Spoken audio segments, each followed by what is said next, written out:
नमस्कार दोस्तों, स्वागत है आप सभी को। आज हम लोग नया टॉपिक देखने जा रहे हैं और ये टॉपिक आप सबके लिए बहुत ही महत्वपूर्ण है। इससे पहले हम लोग मिडवाइफरी टॉपिक देख रहे थे, जो कि उससे बहुत सारे क्वेश्चन हम लोग किए भी हैं और ये आप सबके लिए नया टॉपिक है। और जैसे कि हमने आपको बताए थे कि मिडवाइफरी बहुत ही महत्वपूर्ण और बड़ा टॉपिक है, लेकिन ये टॉपिक थोड़ा सा उनसे छोटा टॉपिक है। इसमें ज़्यादा क्वेश्चन हम लोग करेंगे भी नहीं और जैसे कि मिडवाइफरी का और भी क्वेश्चन बाकी है वो सब भी हम लोग करेंगे। बीच में आपको नया टॉपिक को लेकर थोड़ा सा इंटरेस्ट बढ़ाते हैं, क्योंकि एक ही टॉपिक हम लोग बहुत दिनों से पढ़ते आ रहे थे। तो नया टॉपिक स्टार्ट हुआ है, साथ ही आप लोगों को दिवाली का ऑफर भी मिल रहे हैं। तो जो भी कैंडिडेट अभी तक क्लास नहीं ज्वाइन किए हैं, वो सारे कैंडिडेट इस नंबर पर कॉल करके व्हाट्सअप करके क्लास में ज़रूर जुड़ जाइए। 7050 87 29 96 इस नंबर पर कॉल करके व्हाट्सअप करके आप लोग क्लास में जुड़ जाइए। क्योंकि अब आप लोग नहीं ज्वाइन करिएगा, अब नहीं पढ़िएगा तब कब कब पढ़िएगा, क्योंकि यूपी का फॉर्म आवेदन जो प्रक्रिया है वो शुरू हो गया, बिहार का शुरू होने वाले हैं। ज़्यादा समय नहीं मिलेगा, एग्ज़ाम डेट नज़दीक आता है तो वैसे भी तैयारी उतने ढंग से प्रॉपर हो नहीं पाती है एग्ज़ाम के प्रेशर को लेकर। एग्ज़ाम डेट से बहुत पहले आपको सारी सिलेबस कवर होनी चाहिए। जब एग्ज़ाम नज़दीक आए तो उस समय आपको रिवीजन चाहिए, तभी आपको कंपटीशन एग्ज़ाम निकलेगा। इसलिए आप लोग अपनी समय को गवाइए नहीं। डेली आप लोगों की 6 से 7 क्लासेज होते हैं, नोट्स मिलते हैं, सारे कुछ आपको प्रोवाइड किए जाते हैं, जिससे कि आपका सिलेक्शन इस बार हो सके। आप जो भी एएनएम जीएनएम ड्रेसर का कैंडिडेट है इस बार जॉब ले सके। तो चलिए हम लोग बिना देरी किए क्लास को स्टार्ट करते हैं। हम लोग का टॉपिक क्या है? तो मेंटल हेल्थ नर्सिंग। तो मेंटल हेल्थ नर्सिंग का हम लोग कुछ पॉइंट भी जानेंगे और उसके क्वेश्चन भी हम लोग बीबीए क्वेश्चन करने जा रहे हैं। कहा है कि मनोवैज्ञानिक में शामिल है। जो मनोवैज्ञानिक मतलब मन का ये या मस्तिष्क का जो विश्लेषण करते हैं, उसका अध्ययन करते हैं, उसमें क्या क्या शामिल है या उसमें मनोवैज्ञानिक में क्या क्या आते हैं। जैसे क्या दिया है? स्वप्न। अगर आप स्वप्न देखते हैं, सपना जो देखते हैं रात को, वो मनोवैज्ञानिक में ही आते हैं। आप जो सोचते हैं वही सब आपके मतलब कि सपना में आते हैं, उसी से रिलेटेड आते हैं। तो वो मनोवैज्ञानिक ही एक स्वप्न मनोवैज्ञानिक ही में माना जाता है, उसी में इसको शामिल किया जाता है। जो स्वप्न एवं उसका और भावना जो भावनाओं की व्याख्या किया जाता है, वो सब किस में आते हैं? मनोवैज्ञानिक में ही शामिल है। मुक्त संगीत। तो मुक्त संगीत भी इसी में मतलब कि क्या, कान के जरिए अगर कोई चीज़ हम सुनते हैं तो हमारे मतलब मस्तिष्क तक पहुंचता है, उससे हमारे सब मतलब कि क्या होता है कि सारी चीज़ों का मस्तिष्क में क्या होता है, उसका संचालन होता है। तो मतलब कि ये भी मनोवैज्ञानिक में ही शामिल है। व्यक्त विचारों का खोज, मतलब कि व्यक्त विचारों का जो खोज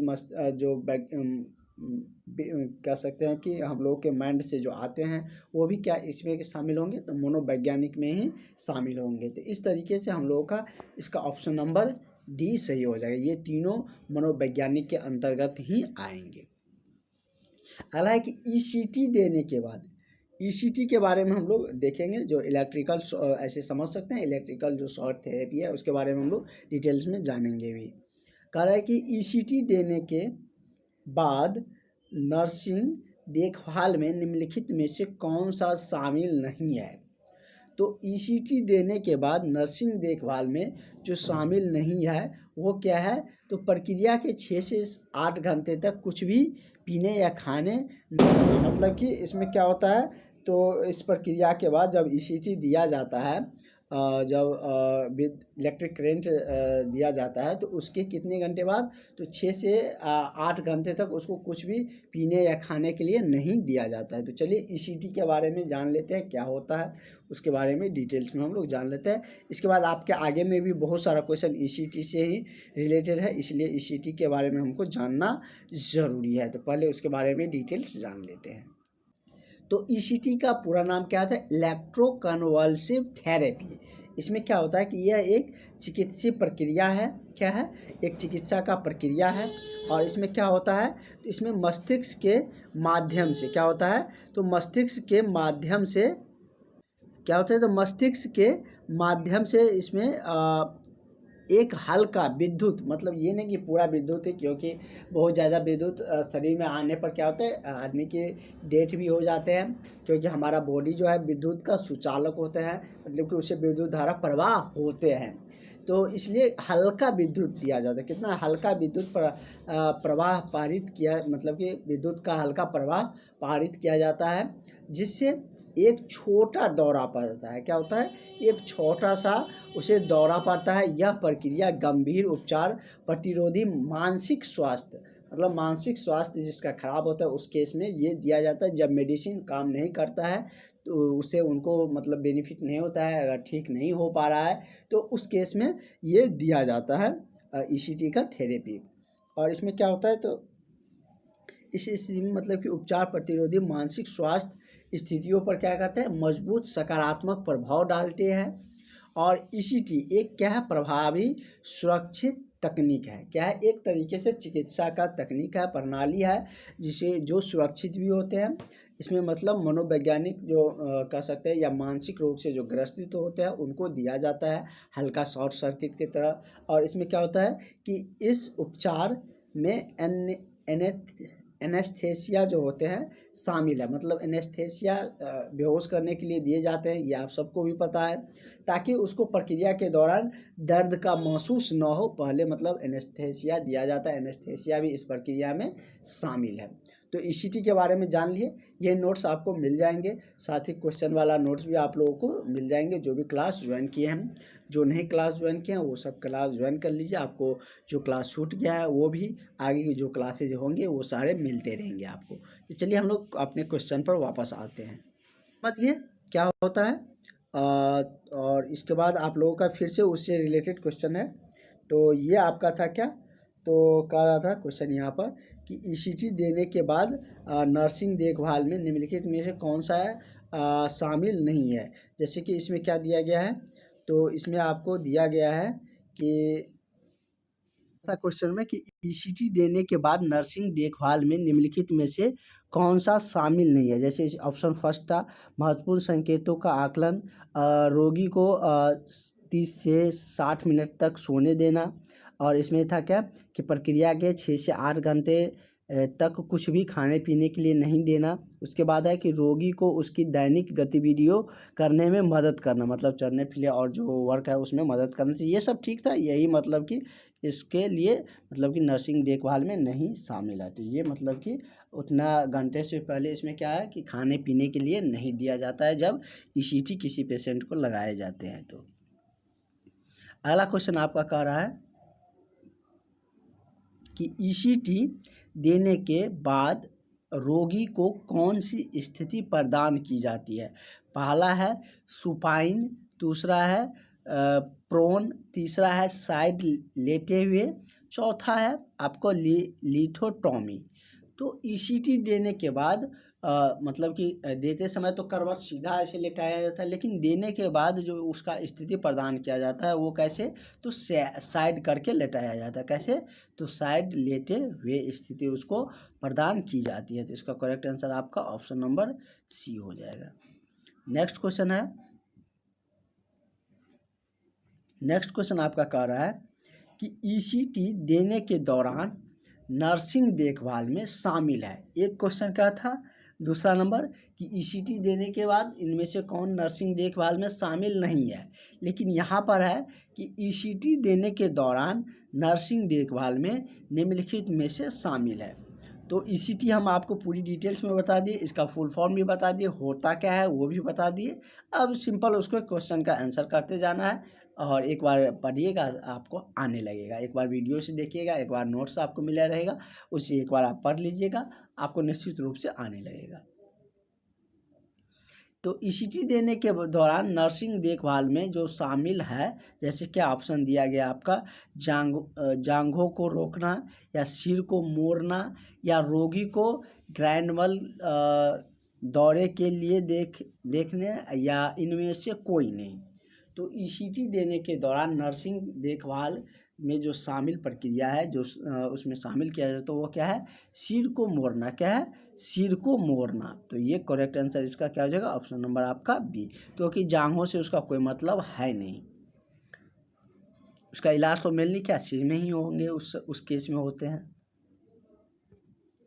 अगला क्वेश्चन आपका कह रहा है कि ईसीटी देने से पहले रोगी को मूत्राशय खाली करने के लिए प्रोत्साहित किया जाता है, क्योंकि मतलब कि जब किसी पेशेंट को जो ईसीटी दिया जाता है तो उससे पहले उसको मूत्राशय खाली करने के लिए उसको सलाह दिया जाता है, उसको प्रेरित किया जाता है। इसका क्या रीज़न है, क्यों किया जाता है, ये आपसे पूछे जा रहे हैं। तो चलिए हम लोग अपने ऑप्शन पे आते हैं।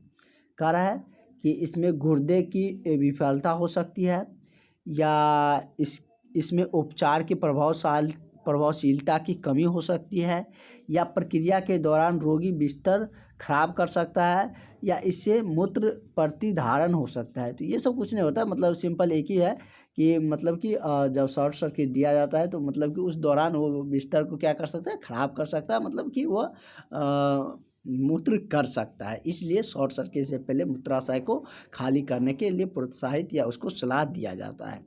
यही इसका रीज़न है। ज़्यादा आप डीप में मत सोचने लगिएगा, बस सिंपल आंसर है, क्या होगा, ऑप्शन नंबर आपका सी सही हो जाएगा। नेक्स्ट क्वेश्चन हम लोग बढ़ते हैं। अगला क्वेश्चन आपका कह रहा है कि निम्न में से कौन सा ईसीटी देने से पहले नर्सिंग देखभाल का हिस्सा नहीं है। कह रहा है कि इनमें से कौन, मतलब ये 3-4 बार आया था, ये मत कंफ्यूज कर जाइएगा कि मतलब ये एक ही क्वेश्चन आ रहा है, कोई ऑप्शन के अनुसार चेंज हो रहा है। ऑप्शन इसमें अलग होंगे, दूसरा वाला में अलग था। इसमें ऑप्शन देखते हैं क्या है, और इसमें चूज करते हैं कि कौन ईसीटी के दौरान दिया जाता है, कौन नहीं दिया जाता है। इसी से रिलेटेड क्वेश्चन अभी आप लोगों को देखने को मिल रहे हैं, और आगे चल के चेंज भी होगा। ऐसा नहीं है कि बार बार यही क्वेश्चन आएगा। ईसीटी देने से पहले भरपूर मात्रा में तरल पदार्थ दें, या सारा मेकअप हटा दे, या जो तंग कपड़ा है उसको ढीला कर दे, मतलब टाइट कपड़ा है, या सभी विद्युत वस्तुओं को हटा दे। तो ये भी नहीं होगा, विद्युत वस्तु को हटाने से हल्का मतलब कि उसमें शॉर्ट सर्किट दिया जाता है, तो ऐसा है नहीं कि मतलब कि चुंबक है कि कहीं से विद्युत को खींच लेगा, तो ये हटाने का तो कोई मतलब नहीं, ये गलत मतलब कि क्या कर रहा है कि मतलब नहीं खोजना है, क्या है कि मतलब कि उसके देखभाल में शामिल नहीं है, ये आपको इसमें से खोजना है। तो ये क्या कर रहा है कि मतलब कि सरेआम मेकअप को हटा देना, पहला पे आएंगे बाद में। तो मेकअप जो भी रहेंगे, जैसे क्या मेकअप में ये मत कि आप पाउडर लगाए हुए हैं या कुछ लगाए हुए हैं तो उसको मतलब कि हटा दिया जाए, मतलब कि उसमें अगर रिंग पहना हुआ है, कोई चीज़ पहना हुआ है, तो मतलब कि विद्युत उसको क्या कहता है, मतलब उसमें ज़्यादा अट्रैक्ट कर सकता है, प्रभावित हो, इसलिए उसको हटाया जाता है। और जो टाइट कपड़े होते हैं उसको भी ढीला किया जाता है, क्योंकि उसमें शॉर्ट सर्किट लगने उसका हल्का सा दौरा पड़ेगा, इसलिए इसको भी ढीला किया जाता है। और जो भी सभी धातु वस्तुओं को हटाया जाता है, जैसे अभी हमने आपको बताया ईयर रिंग, या कान में या नाक में कोई रिंग्स, या गर्दन में कोई रिंग्स है, तो उन सारे यदि कोई वस्तु है तो उस वस्तुओं को हटाया जाता है। ठीक है, क्योंकि वस्तु क्या है, इलेक्ट्रिक को ऑब्जर्व कर ले, मतलब कि उसमें ज़्यादा मतलब कि क्या करेगा, खींच लेगा, मतलब इलेक्ट्रिसिटी वस्तु में क्या होता है, पर किसी मतलब जैसे कोई धातु है, वस्तु ने कोई धातु है तो उसमें क्या प्रभावित तो होते हैं। मेटल में विद्युत धारा प्रवाह होता है, ये आप लोग सीख से ही पढ़ते आ रहे हैं, इसलिए जो अलग जो धातु होते हैं उन सारे वस्तुओं को क्या करता है, हटा दिया जाता है। तो ये सब शामिल है, लेकिन आपको खोजना क्या था जो इसमें शामिल नहीं है। तो ईसीटी के दौरान भरपूर मात्रा में तरल पदार्थ तो बिल्कुल नहीं देना चाहिए, क्योंकि अभी ही हम क्वेश्चन देखे थे कि ईसीटी देने से पहले उसका मूत्राशय को खाली किया जाता है, तरल पदार्थ ही रहते हैं। मूत्राशय में क्या है, लिक्विड ही है ना, पानी क्या है, लिक्विड ही है। तो मतलब कि अगर ज़्यादा तरल पदार्थ दिया जाएगा तो फिर मूत्राशय तो भर ही जाएगा, इसलिए मतलब कि ये मतलब कि नहीं दिया जाता। तो यही मतलब कि क्या हो जाएगा, इसका करेक्ट आंसर हो जाएगा। सब एक दूसरे से रिलेटेड है, ऐसा नहीं है कि क्वेश्चन अलग अलग फ्रेम हो रहे हैं तो सब अलग अलग आ रहा है, एक दूसरे से सारे क्वेश्चन रिलेटेड ही है। तो एक क्वेश्चन अगर आप अच्छे से समझ गए तो आगे का क्वेश्चन को ईजिली आप हैंडल करके उसका आंसर कर सकते हैं। उसके बाद अगला क्वेश्चन है, क्वेश्चन नंबर 7 का रहा है कि ईसीटी देने से पहले मरीज के शरीर के सभी धातु के सामान हटा दिए जाते हैं, क्योंकि अभी हम देखें, अभी का क्वेश्चन में था ना कि मतलब कि ये शामिल नहीं था, मतलब क्या कि ईसीटी के देने के दौरान सभी जो मेटल का धातु होता है उसको मेटल मतलब मेटल मीन्स धातु तो हो ही गया। मेटल जो वस्तु होते हैं या जो सभी धातु होते हैं उसको हटाया जाता है, तो उसका रीज़न क्या है ये आपसे पूछा जा रहा है। पिछला क्वेश्चन में तो हम लोग जाने कि उसको हटाया जाता है, लेकिन अब यहाँ पर पूछ रहा है उसका रीज़न क्या है, किस रीज़न से उसको हटाया जाता है, ये आपसे पूछे जा रहे हैं।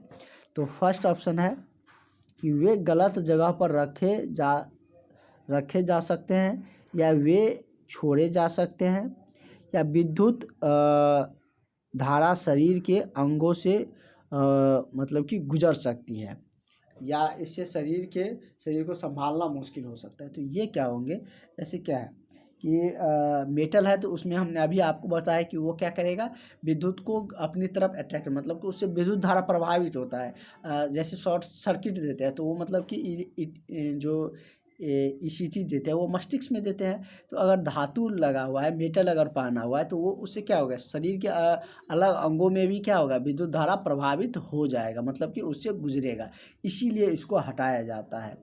और इसका आंसर तो आप इजीली कर सकते हैं, यही मेन रीज़न था। ये सब कोई मायने नहीं रखता है कि उसको गलत जगह पर रखा जा सकता है या छोड़ा जा सकता है, ये सब कोई नहीं है। मतलब मुख्य इसका जो रीज़न है ये है कि वो विद्युत धारा शरीर के अंगों से गुजर सकती है, इसलिए मेटल को हटाया जाता है जो ईटीसी देने के दौरान। ठीक है, नेक्स्ट क्वेश्चन हम लोगों का है, बहुत ही इजी टॉपिक है, आप लोग समझ ही सकते हैं कितना इजी है। सारा क्वेश्चन आपको एक दूसरे से रिलेटेड देखने को मिल रहे हैं, ज़्यादा आपको बर्डन भी नहीं लग रहे होंगे, बहुत ही ईजी है। एक बार वीडियो से पढ़िए, एक बार आप नोट्स से पढ़िए, आपको आने लगेगा। कह रहा है कि सबसे पहले ईसीटी का इस्तेमाल किया गया कहाँ, यूजेन बिल्योर या फायर या सेल्टी और बिन्नी या फ्राइडमैन और एडविन पर, मतलब कि सबसे पहले किस पर मतलब कि ये शामिल किया गया था और ये नाम दिया गया, मतलब इस्तेमाल किया गया था, किस पर प्रयोग किया गया। कोई भी जैसे चीज़ मेडिसिन या कोई चीज़ टीकाकरण बनता है तो उसको क्या, जैसे अभी कोरोना का समय आया था, 2020 में आया था, तो सबसे पहले कोरोना वैक्सीन लेने वाले कौन थे, ये सब भी रिकॉर्ड किया गया, किस पर दिया गया। तो इसी तरीके से कि सबसे पहले ये जो ईसीटी था वो इस्तेमाल किया गया था, किस पे इस्तेमाल किया गया था, तो ये इस्तेमाल किया गया था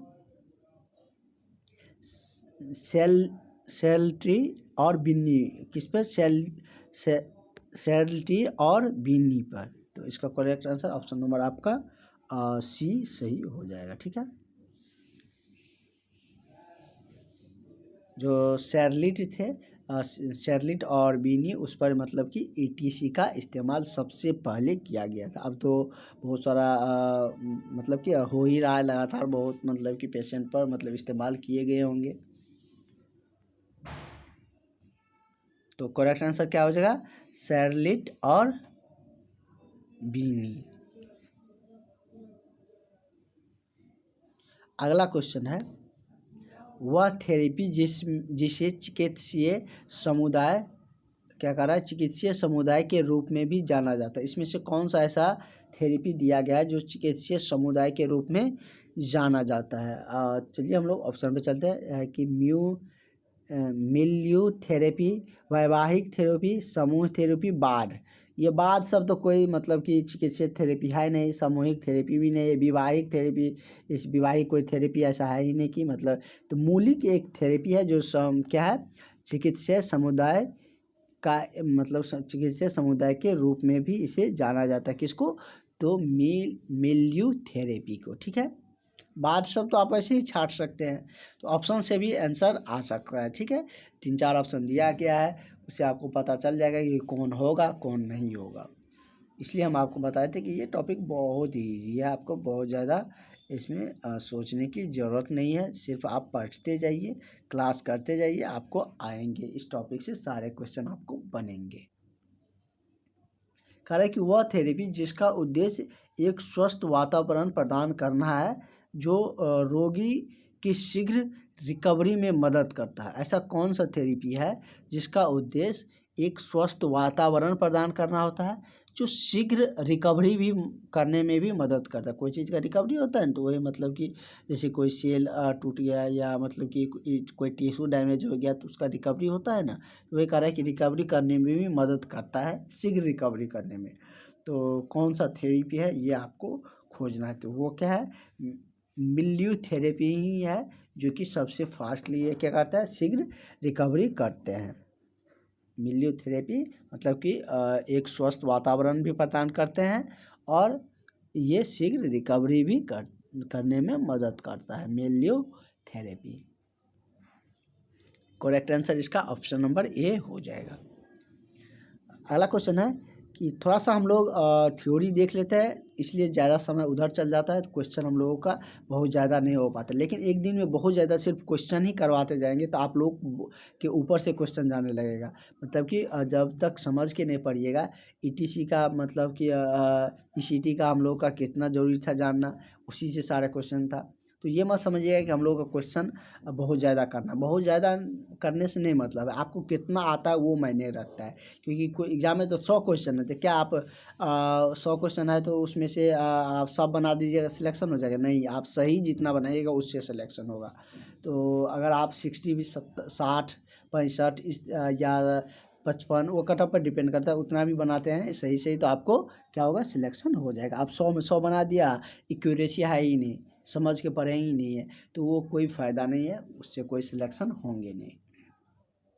तो हम लोग समझते हुए बढ़ेंगे, कम क्वेश्चन करेंगे लेकिन समझ के आगे बढ़ेंगे। कह रहा है कि नाखून दबाने पर कह रहा है कि कड़वा स्वाद डालना इसका एक उद्देश्य, क्या कह रहा है कि नाखून चबाने पर कड़वा स्वाद डालना इसका एक उदाहरण है क्या? फील्डिंग या एस्वर्निक थेरेपी या व्यवस्थित असंवेदनशीलता या सम्मोहन, तो क्या हो जाएगा? तो ये आपका मतलब कि एवर्सन थेरेपी में मतलब क्या होता है, नाखून को चबाने पर क्या होता है, कड़वा स्वाद मतलब कि स्वाद डालना इसका एक उदाहरण क्या है, तो एवर्सन थेरेपी। नेक्स्ट क्वेश्चन हम लोगों का है, कह रहा है कि मनोरोग वार्ड में नर्स की भूमिका निम्नलिखित में से शामिल है। जब आप लोग जॉब पे जाइएगा तो उस वार्ड में अगर मनोरोग व्यक्ति है तो उसमें आपका क्या भूमिका है, आपका क्या ड्यूटी है, आपका क्या कर्तव्य है, वो पूछा जा रहा है। ये आपको तो पता होनी ही चाहिए। तो सारे क्वेश्चन आप सबसे रिलेटेड ही होते हैं। कह रहा है कि यदि रोगी एंटीसाइटोटिक दवा ले रहा है तो उसको मतलब क्या है, तो उसको साइड इफ़ेक्ट की उपस्थिति के लिए निरीक्षण करें या दवा देते समय 5 नियमों का पालन करें। 5 नियम क्या है वो तो दिया ही नहीं है। यदि मनोरोग लक्षण कम हो जाते हैं तो दवा को अचानक बंद कर दे, तो या रोगी को किसी भी मनोरोगी पदार्थ का उपयोग न करने की सलाह दें। तो आप लोगों का जो मुख्य भूमिका या नर्स की जो भूमिका है वो क्या होंगे उस केस में, अगर मनोरोगी वार्ड में आपको मतलब कि नियुक्ति हुई है, वहाँ पर आपका ड्यूटी है, उसका क्या रहेंगे, इस पे आप लोगों का मुख्य फोकस रहेंगे। यदि मनोरोगी का लक्षण क्या है, कम हो जाता है तो उसके दवा को अचानक बंद कर देना चाहिए, क्योंकि वो ज़्यादा दवा नहीं खाया जाता है।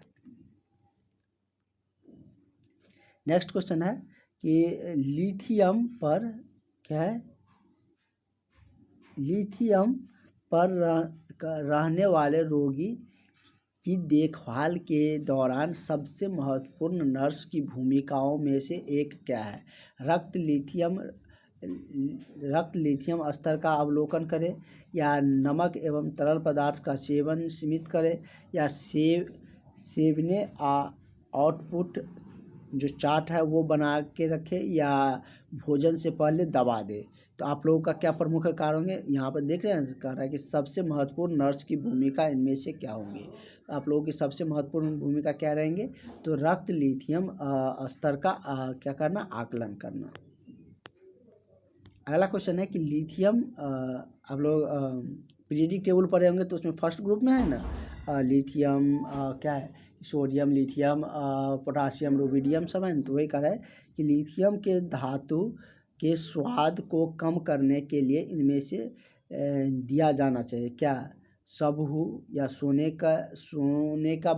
के बाद, या मतलब ये कह रहा है कि लिथियम के धातु के स्वाद को कम करने के लिए, मतलब उसका स्वाद आ जाता है इसलिए उस धातु के स्वाद को कम करने के लिए उसे दिया जाना चाहिए कब, सबहू या सोने के बाद, या पाउडर के रूप में, या भोजन के दौरान या बाद में। तो कब देना चाहिए इसको, तो भोजन के दौरान या उसके बाद। इससे उसकी स्वाद की क्या होती, कम, मतलब कि लिथियम के धातु के स्वाद को कम करने के लिए ये मतलब उस दौरान देने पर कम होते हैं। ठीक है। इस तरीके से आगे का हम लोग का क्वेश्चन कंटिन्यू रहेंगे नेक्स्ट क्लास में। मिलते हैं हम लोग नेक्स्ट क्लास में। Thank you.